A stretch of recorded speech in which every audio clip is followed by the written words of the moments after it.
నమస్తే అండి. Welcome to Shri Vishwam astrology. నేను మీ మురళీధర్ ఆస్ట్రో న్యూమరాలజిస్ట్. ఈ రోజు వీడియో ఏంటంటే మేష లగ్న జాతకులకు ఈ సంవత్సరం రేపు జూన్ 2 నుంచి వారి యొక్క ఫలితాలు ఏ విధంగా ఉంటాయనేది ఈ వీడియో ద్వారా మీకు వివరించబోతున్నాను. కాబట్టి సాధ్యమైనంత వరకు కూడా ఈ వీడియో స్కిప్ చేయకుండా ఎండ్ వరకు చూడడానికి ప్రయత్నం చేయండి. అలానే ఈ వీడియో ప్రారంభించే ముందు ఈ నవగ్రహాల గురించి ముందుగా కొన్ని విషయాలు మీకు తెలియపరచాలనుకుంటున్నాను. అవేంటంటే ఇప్పటి వరకు కూడా ఈ నవగ్రహాల గురించి మీరు విన్నది ఏంటంటే గురు శుక్రులు శుభగ్రహాలని, అలాగే శని కుజుడు రవి పాపగ్రహాలని, బుధుడు అంటే శుభులతో కలిస్తే శుభగ్రహంగాను, పాపులతో కలిస్తే పాపగ్రహంగాను, అలాగే చంద్రుడు క్షీణచంద్రుడిగా లేదా పూర్ణచంద్రుడిగా, రాహు కేతువులు పాపగ్రహాలుగా మీరు తెలుసుకోవడం అనేది జరిగింది. జనరల్గా ఈ నవగ్రహాలు ఏవి కూడా పాపగ్రహాలు కావండి, అన్నీ కూడా శుభగ్రహాలే. అవి అంటే లగ్నం నుంచి వాటి యొక్క స్థానం బట్టి అవి శుభత్వం పాపత్వం అనేవి చెందుతాయి తప్ప అవి ఏవి కూడా ఒక పాపగ్రహాలుగా మనం పరిగణించుకోకూడదు.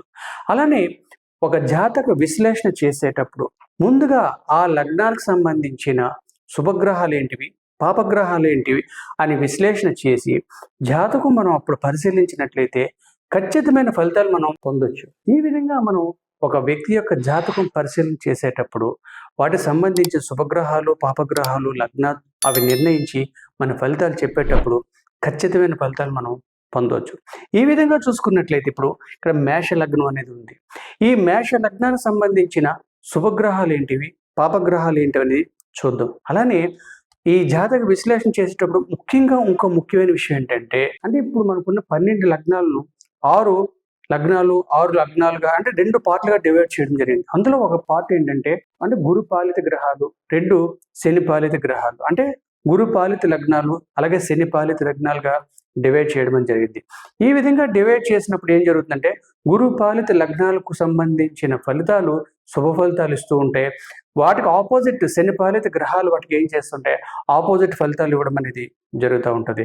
అలాగే ఈ సూర్య చంద్ర గ్రహాలు అనేవి అవి రాజగ్రహాలు, అవి కూడా ఏం చేస్తాయంటే ఒక్కోసారి గురుపాలిత గ్రహాల వైపు ఒకసారి శని పాలిత గ్రహాల వైపు వాటి యొక్క ఫలితాలు ఇవ్వడం అనేది జరుగుతుంది. ఓకేనండి. ఇప్పుడు ఈ మేష లగ్న జాతకానికి సంబంధించిన ఈ సంవత్సర ఫలితాలు ఏ విధంగా ఉన్నాయని చూద్దాం. అలాగనే ఈ సంవత్సర ఫలితాలు మనం చెప్పేటప్పుడు ఈ రాశి చక్రంలో ప్రయాణించే గ్రహాలు అంటే వాటి ఆధారంగా సంవత్సర ఫలితాలు అనేది చెప్పడం జరుగుతుంది. అది ఎలా అనుకుంటే ఒక రాశి చక్రంలో ఎక్కువ కాలం సంచరించే గ్రహాలు చూసుకున్నట్లయితే శనిగ్రహం. ఈ శనిగ్రహం అనేది 2.5 సంవత్సరాలు ఒక రాశిలో ప్రయాణం చేయడం జరుగుతుంది. అలాగే గురుగ్రహం 1 సంవత్సరం పాటు ప్రయాణం చేయడం జరుగుతుంది. అలాగే రాహు కేతువులు 18 నెలల పాటు అంటే సంవత్సరంన్నర పాటు ప్రయాణం చేయడం అనేది జరుగుతుంది.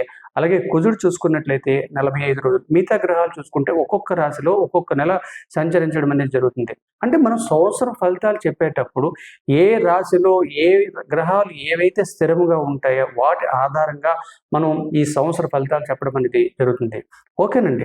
ఇప్పుడు ఈ మేష లగ్నాన్ని చూసుకున్నట్లయితే ప్రస్తుతం గోచార రీత్యా శని మీనరాశిలోను, అలానే బుధుడు ఇప్పుడు అంటే జూన్ 1 వరకు మిథున రాశి నుంచి ఇప్పుడు కర్కాటక రాశిలో ప్రవేశించడం అని జరుగుతుంది. అలాగే రాహు కేతువులు చూసుకున్నట్లయితే ఒకటే వచ్చేసరికి మకర రాశిలో కుంభరాశిలోని, రవి కేతు వచ్చేసరికి సూర్యుడు అంటే సింహరాశిలోని ఉండడం అనేది జరుగుతుంది. వీటి ఆధారంగా చూసుకున్నట్లయితే శని అంటే ఈ మేష రాశి సంబంధించి ఏ శుభగ్రహాలు చూసుకున్నట్లయితే మొట్టమొదటిసారి చూసుకున్నట్లయితే మేష లగ్నానికి అధిపతి కుజుడు శుభగ్రహంగా చూసుకోవచ్చు. అలాగే పంచమాధిపతి అంటే ప్రతి లగ్నానికి కోణాలు అంటే 1, 5, 9 ఇవి కోణాలుగా మనం పరిగణించడం జరుగుతుంది. ప్రతి లగ్నానికి ఇవి ఖచ్చితమైనవి శుభగ్రహాలుగా శుభ స్థానాలుగా మనం చెప్పుకోవచ్చు. అలాగే ఇప్పుడు పంచమాధిపతి చూసుకున్నట్లయితే సింహరాశికి అధిపతి చూసుకున్నట్లయితే రవి, అలాగే నవమం చూసుకున్నట్లయితే ధనుసు రాశి సంబంధించింది గురుడు. అలాగే ఇక్కడ మనం చూసుకున్నట్లయితే ఈ మేష లగ్నానికి సంబంధించినవి అంటే ఈ గురు పాలిత గ్రహాలుగా గురు పాలిత లగ్నంగా మనం చెప్పొచ్చు. ఈ గురు పాలిత గ్రహాల్లో ఉన్న శుభగ్రహాలు చూసుకున్నట్టే కుజుడు, రవి, గురువు, కేతువు అండ్ చంద్రుడు. ఇవి గురు పాలిత గ్రహాలు. ఇవి మేష లగ్నాలకు సంబంధించిన గ్రహాలు. ఈ విధంగా అలాగే వీటికి సంబంధించిన పాప గ్రహాలు చూసుకున్నట్లయితే ఏ స్థానానికి 7వ రాశి అధిపతి అది పాప స్థానం అవుతుంది. ఈ విధంగా మనం క్యాలిక్యులేషన్ చూసుకున్నట్లయితే శుక్రుడు, శని, బుధ, రాహు ఇవి మేష లగ్నానికి సంబంధించిన పాపగ్రహాలుగా మనం పరిగణించడం జరుగుతుంది.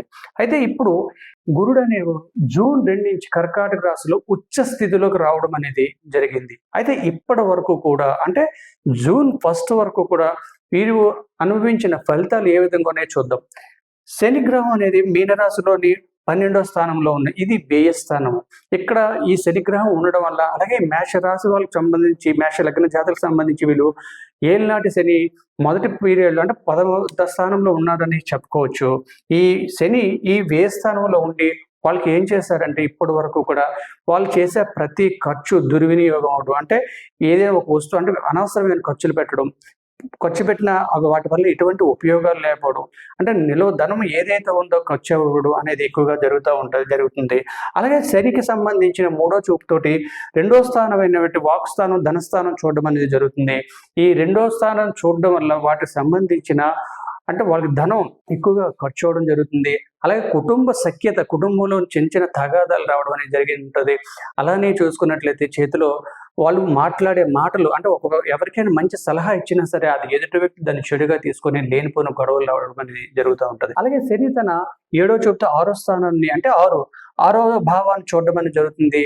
తన ఈ 6వ భావం చూడడం అనేది 6 సంబంధించిన శత్రు రోగ రుణ బాధలు వీళ్ళకి ఇప్పటి వరకు కూడా అంటే ఆరోగ్య సమస్యలు, అలాగే వాళ్ళు చేస్తున్న ఉద్యోగ వ్యాపార రంగంలో లేనిపోని గొడవలు వాళ్ళకి అంటే ఎనిమిస్గా తయారన్నట్టు వీళ్ళ యొక్క అభివృద్ధిని చూడలేక కొంతమంది వీటిపై వ్యతిరేకంగా ఉండడం, అలాగే కొంచెం రుణ బాధలు ఎక్కువగా, అప్పులు కూడా అంటే ఆరోగ్యపరంగా వ్యాపార పరంగా కొంచెం నష్టం జరిగి అప్పుల బాధలు జరగడం అనేది కూడా జరుగుతుంది. అలాగే శని తన 10వ చూపుతో 9వ స్థానం చూడడం జరిగింది. నవం అనేది ఏంటంటే పిత్రార్జితము, అలాగే నిల్వ ధన స్థానము. ఇది అతని పిత్రుడికి సంబంధించిన ధనం ఏదైనా ఉన్నా తన సేవింగ్స్ ఏదైనా సరే ఈ స్థానంలో ఉన్న ఈ శని గ్రహం చూడడం వల్ల వాళ్ళకి ఇప్పటి వరకు ఉన్న ధనం అనేది విపరీతంగా ఖర్చు అవడం అనేది జరిగింది. అయితే ఇప్పుడు ఈ జూన్ 2 నుంచి మనకి గురుడు తన స్వక్షేత్రమైన కర్కాటక రాశులకు 0 డిగ్రీస్తో చాలా బలంగా ఉండడం అనేది జరిగింది.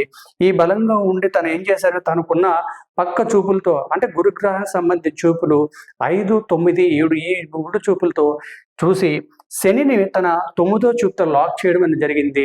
లాక్ చేసి శని యొక్క ఫలితాలను అక్కడికి ప్రస్తుతానికి ఆఫ్ చేయడం అనేది జరిగింది. ఇప్పుడు రేపు జూన్ 2 నుంచి కూడా గురుడు ఎప్పుడైతే తన కర్కాటక రాశి స్వక్షేత్రంలోకి ఎప్పుడు వచ్చున్నారో, చతుర్థం అనేది మాతృస్థానం, అలాగే నిర్మాణ స్థానము. ఇక్కడ వాళ్ళకి సంబంధించిన విద్య, ఉద్యోగ, వ్యాపార రీత్యా చూసుకున్నా సరే, గృహ నిర్మాణాల సంగతి ప్రతి దాంట్లో కూడా వాళ్ళకి మంచి అభివృద్ధి అనేది ఉంటుంది. వాళ్ళ కుటుంబంలో కూడా మంచి అన్యోన్యత అనేది బాగుంటుంది. అలాగే గురుడు తన 5వ చూపుతో అష్టమ భావాన్ని చూడడం చూసింది. మేష లగ్న జాతకులకు అష్టమ దోషం అనేది వర్తించదు. ఇంచేదంటే లగ్నాధిపతి కుజుడు, అలాగే అష్టమాధిపతి కుజుడు ఇక్కడ అవటం వల్ల వాళ్ళకి అష్టమ దోషం అనేది ఉండదు.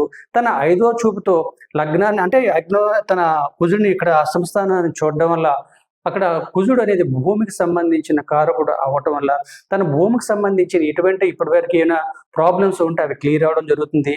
అలాగే గురుడు తన చూపుతో చూడడం వల్ల గృహస్థానము, భూమి, మంచి మంచి నిర్మాణ సంస్థలకు సంబంధించిన గృహ యోగం కూడా కలగడం అనేది జరుగుతుంది. అలాగే గురుడు తన 7వ చూపుతో 10వ స్థానం చూడడం జరుగుతుంది. 10 అనేది ఏంటంటే స్వయార్జితం. అలాగే అంటే తను ఈ వృత్తి, ఉద్యోగ, వ్యాపారంలో మంచి అభివృద్ధి అనేది ఉంటుంది. ప్రమోషన్స్ రావడం కానీ, అలాగే మంచి కీర్తి ప్రతిష్టలు పెరగడం కానీ జరగడం జరుగుతుంది. అలాగే ఇప్పుడు చెప్పినట్టు తన 9వ చూపుతోటి వ్యయ స్థానాన్ని అంటే 12వ స్థానాన్ని చూసి శనిని లాక్ చేయడం వల్ల ఇప్పటి వరకు తను ఏదైతే ఖర్చులన్నీ కూడా ఉపయోగం లేకుండా అయ్యాయో ఇప్పుడు తన ప్రతి రూపాయి కూడా అది దుర్వినియోగం అవ్వకుండా మంచి ఉపయోగకరంగా, అలాగే దైవానికి సంబంధించిన పరంగా 12 అనేది మోక్ష స్థానం కూడా. ఈ టైంలో వాళ్ళు ఎక్కువగా తీర్థయాత్రలు చేయడము, దేవుడి మీద అమితమైన భక్తిభావ పెరగడం, మంచిగా జరగడం అనేది జరుగుతుంది. నెక్స్ట్ ఏం చేస్తుందంటే జూన్ 2 నుంచి అక్టోబర్ 30 తర్వాత నవంబర్ 1 నుంచి గురుడు కేతు గ్రహం అంటే ఇక్కడ సింహరాశిలో ప్రవేశించడం జరిగింది. సింహరాశిలోని కేతువు ప్లస్ గురుడితో కలిసి ఇంకా ఎక్కువ వాళ్ళలోని మోక్షస్థానం అంటే ఎక్కువగా భక్తిభావం దేవుడి మీద ఎక్కువగా కలిగించడం జరిగింది. 5 కూడా ఏదైతే పంచమ స్థానం అంటే విద్యాస్థానము. ఎవరైతే విద్యార్థులు అయితే ఇప్పుడు ప్రస్తుతానికి చదువుతున్నారో వాళ్ళకి మంచి అభివృద్ధి అనేది ఉంటుంది. అలాగే విదేశాలకు వెళ్ళి చదువుకునే మంచి యోగం కూడా వాళ్ళకి ఈ టైం బాగుంటుందని చెప్పొచ్చు. అలాగే 5 అనేది ఎవరైతే వివాహం కోసం ఎదురు చూస్తున్నారో, స్త్రీ పురుషులు ఎవరైతే వాళ్ళకి వివాహం జరగడానికి మంచి టైంగా చెప్పుకోవచ్చు. అలాగే వివాహం అయిన స్త్రీలు ఎవరైతే ఉన్నారో వాళ్ళు సంతానం కోసం ఎవరైతే ఎదురు చూస్తున్నారో వాళ్ళకి కూడా ఇది ఒక మంచి టైంగా మనం చెప్పుకోవచ్చు. అక్కడి నుంచి తను ఏం చేస్తున్నాడు, గురుడు తన 5వ చూపుతో నెక్స్ట్ నవమాన్ని చూడడం అనేది జరుగుతుంది. ఈ నవమాన్ని చూడడం వల్ల అంటే ఆల్రెడీ ఇక్కడ శని కూడా దశ అక్కడ చూడడం చూస్తున్నారు, అక్కడ మిశ్రమ ఫలితాలు రావడం అనేది జరుగుతుంది. ఎప్పుడైతే గురుడు పంచమ స్థానానికి రావడం ఎందుకు శని కూడా కొంతవరకు ఫ్రీ అవడం అనేది జరిగింది. కాబట్టి మళ్ళీ శని సంబంధించిన ఫలితాలు, ఇటు గురుడికి సంబంధించిన ఫలితాలు, మిశ్రమ ఫలితాలు అనేది రేపు వీళ్ళకి జరగడం అనేది జరుగుతుంది. నెక్స్ట్ చూసుకున్నట్లయితే నెక్స్ట్ 3 అంటే 11వ స్థానం అంటే దుర్లాభ స్థానం. అంటే వాళ్ళు ఎవరైతే ఉద్యోగ వ్యాపారాల్లో ఉంటూ అదనంగా వేరే సోర్సెస్ ఏదో ఇన్కమ్ అయితే వేరే బిజినెస్ పెట్టుకొని ఉంటున్నారో వాళ్ళకి మంచి లాభదాయకంగా ఉంటుంది. అంటే సెకండ్ అన్ని ఇన్కమ్ కూడా వాళ్ళకి బాగుంటుందని చెప్పుకోవచ్చు. అలాగే గురుడు ఏం చేస్తున్నాడంటే లగ్నాన్ని చూడడం అనేది జరుగుతుంది.